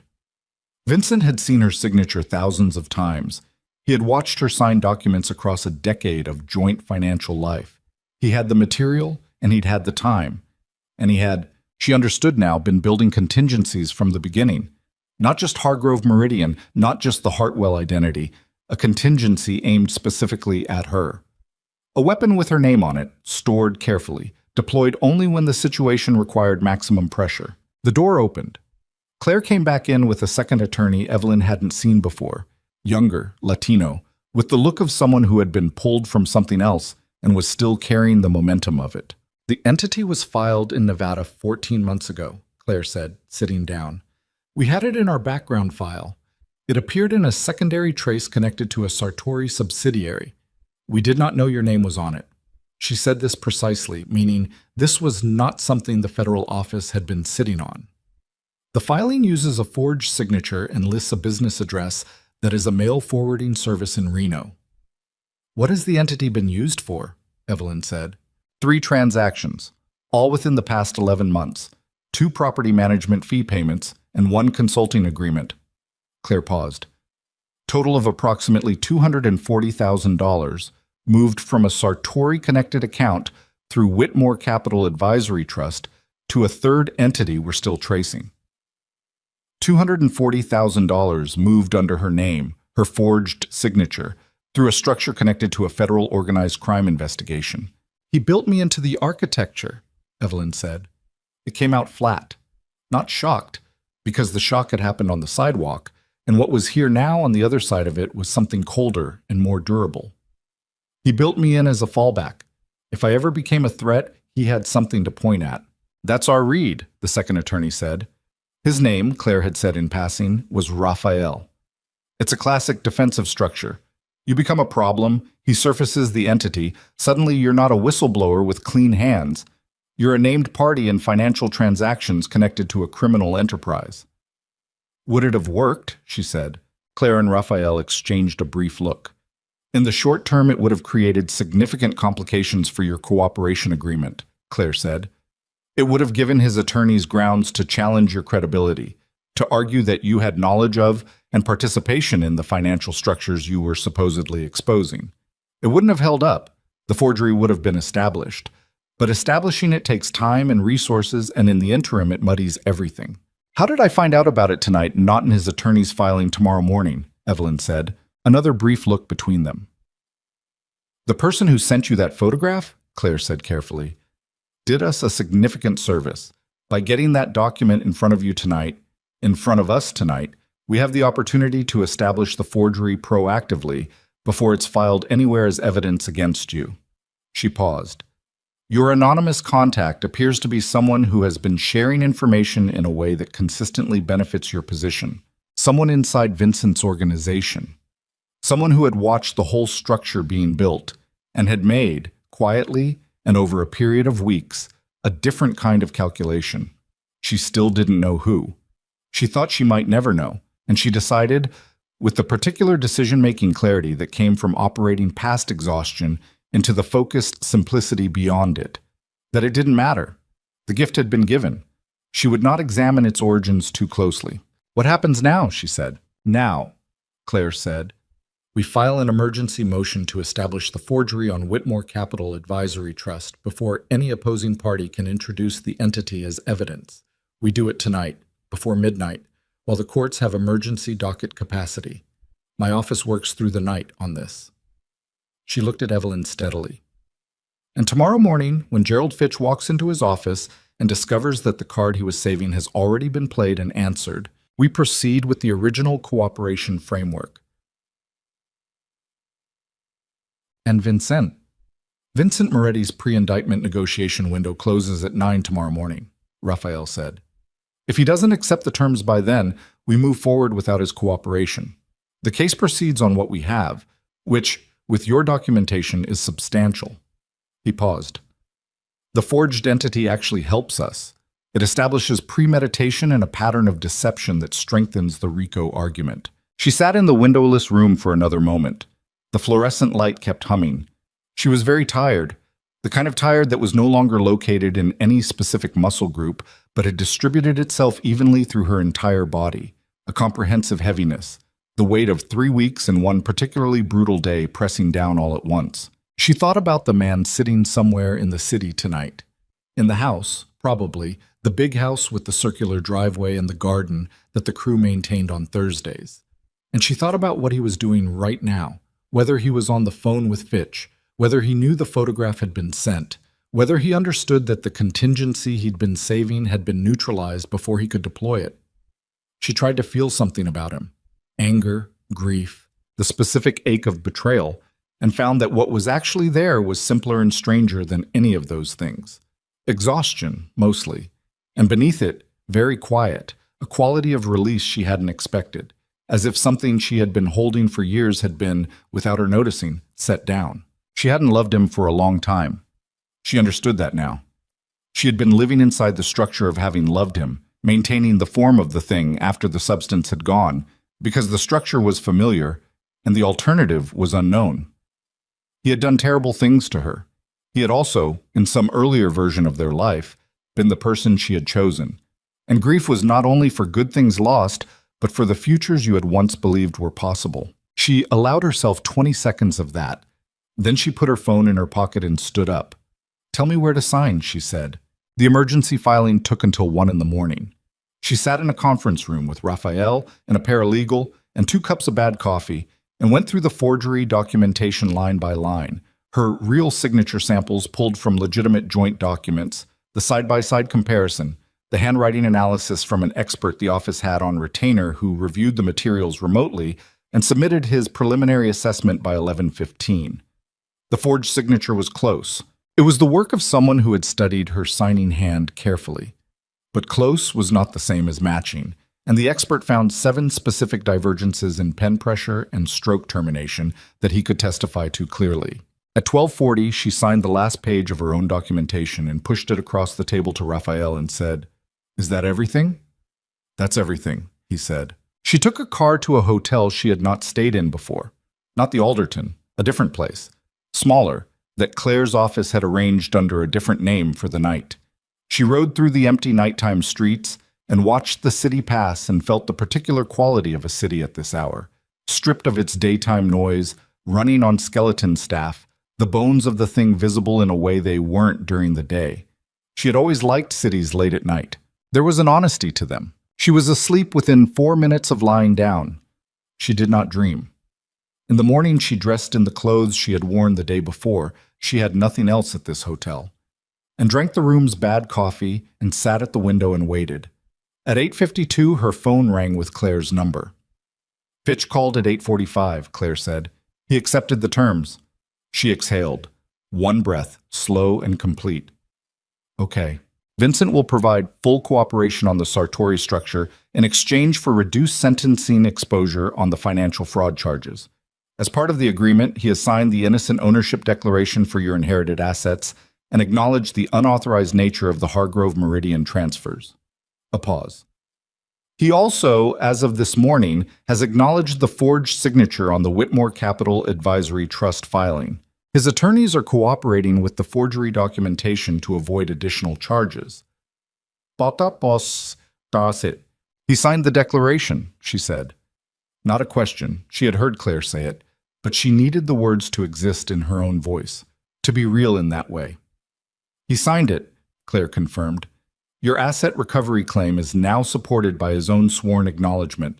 That significantly shortens the timeline for the forfeiture exemption. My estimate is 6 to 9 months rather than 18. 6 to 9 months. Her father's money in 6 to 9 months returned to an account in her name. She pressed her free hand against the windowsill and felt the coolness of it, the solid material fact of a surface that did not move. "Thank you," she said to Claire. She meant it entirely, with none of the social lubrication that usually attached to the phrase. "You built the case," Claire said. "We used it." The divorce was finalized 11 weeks later. She was not in the courtroom when the final decree was entered. Rebecca was there, representing her interests, and she had given her full authorization to proceed without her presence because she had decided, deliberately and without drama, that she did not need to be in the room for the last procedural moment of a marriage that had already ended the night she found a hotel receipt in a charcoal suit. The finalization was paperwork. The ending had already happened. Rebecca called her as she was walking from her temporary office. She had rented space in a building on the west side, modest, enough for a desk and 2 filing cabinets and a window that faced a brick wall, and said, "It's done." And Evelyn said, "Okay." And they stayed on the phone in silence for a moment, the way people do when words have run out, but the connection matters. The settlement gave her the majority of the marital assets, not through leniency on Vincent's part, but through the combined weight of the forensic documentation, the cooperation agreement terms, and the simple mathematical reality that his negotiating position had been comprehensively dismantled before he sat down at any table. She did not get the house. She had not wanted the house. She got her father's money back in full 9 months and 4 days after the cooperation agreement was signed. The wire confirmation arrived in her email at 3 in the afternoon on a Tuesday. She read it twice, the way she had read the hotel receipt. Not because she needed to, but because some things required more than one pass before they became real.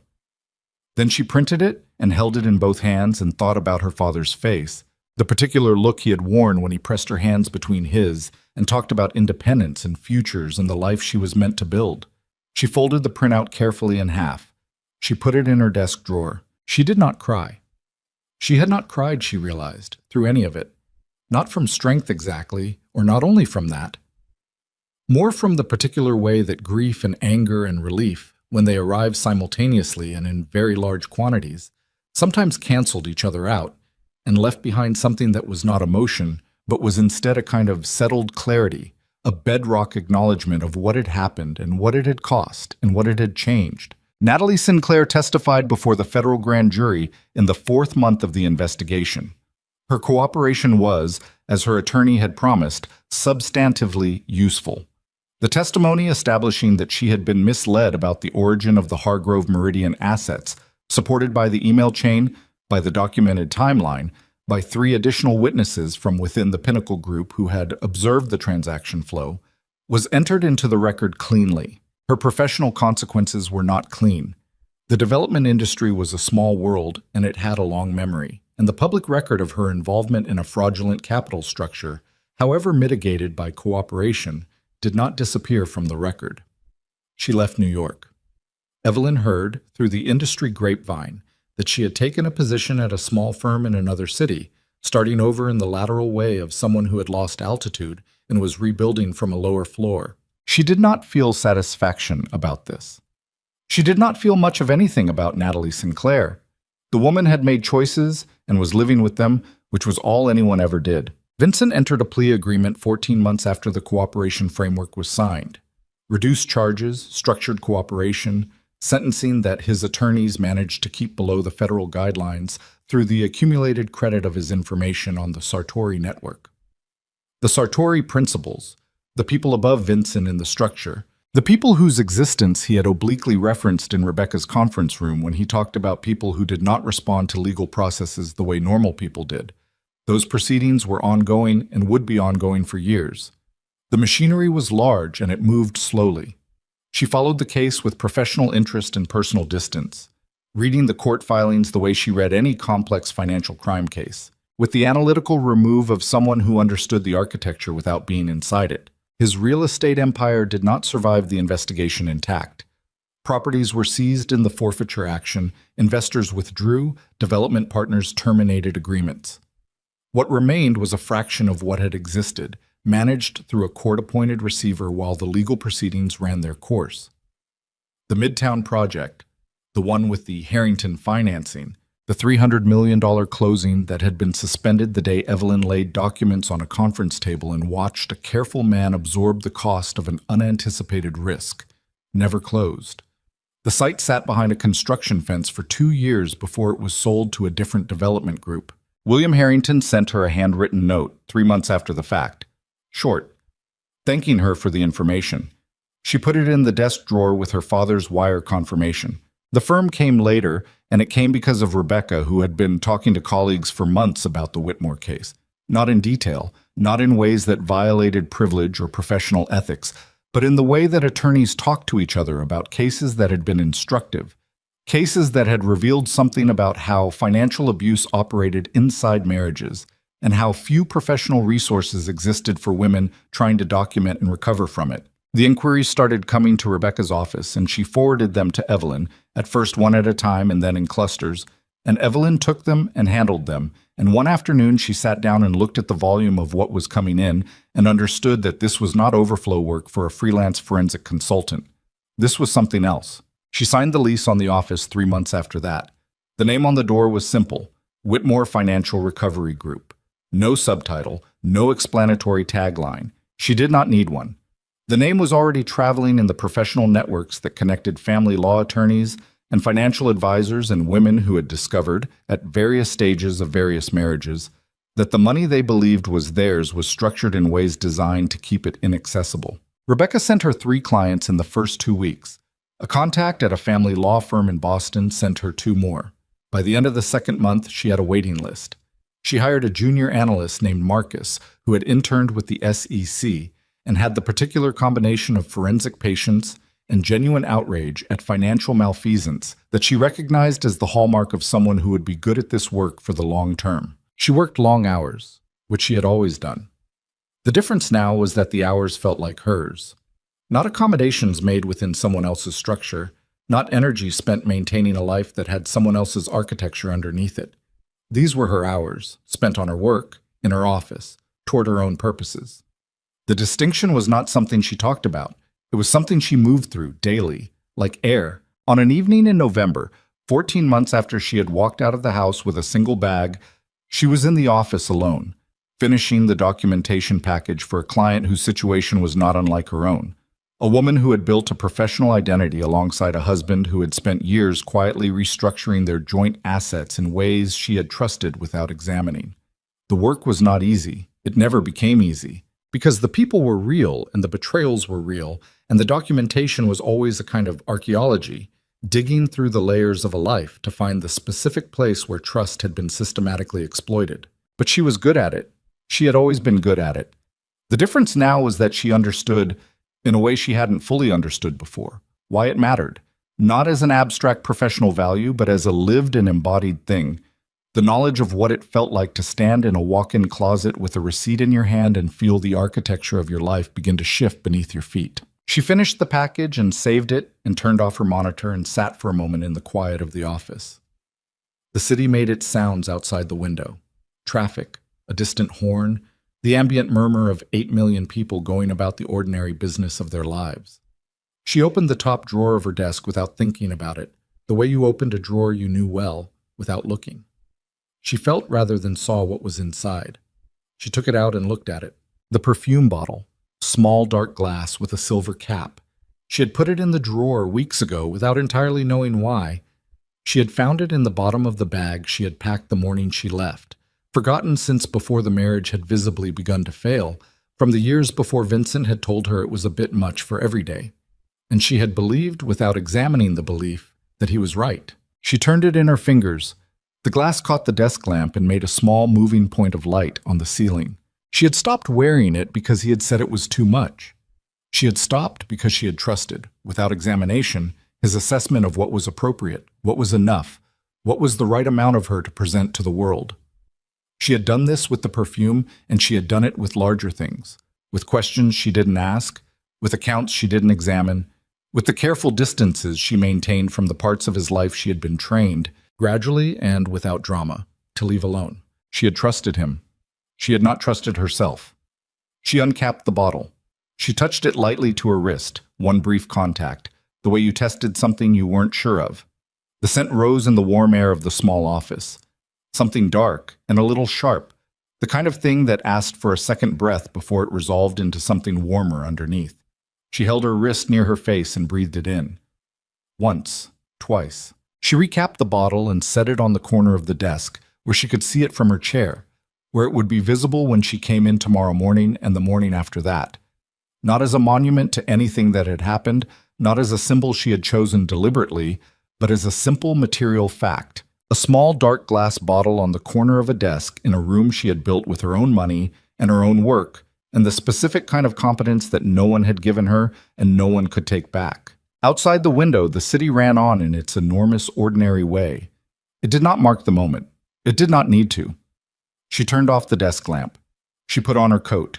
She picked up her bag and she walked out of the office and locked the door behind her, and the click of the lock and the silence of the empty hallway was small and definitive and entirely her own.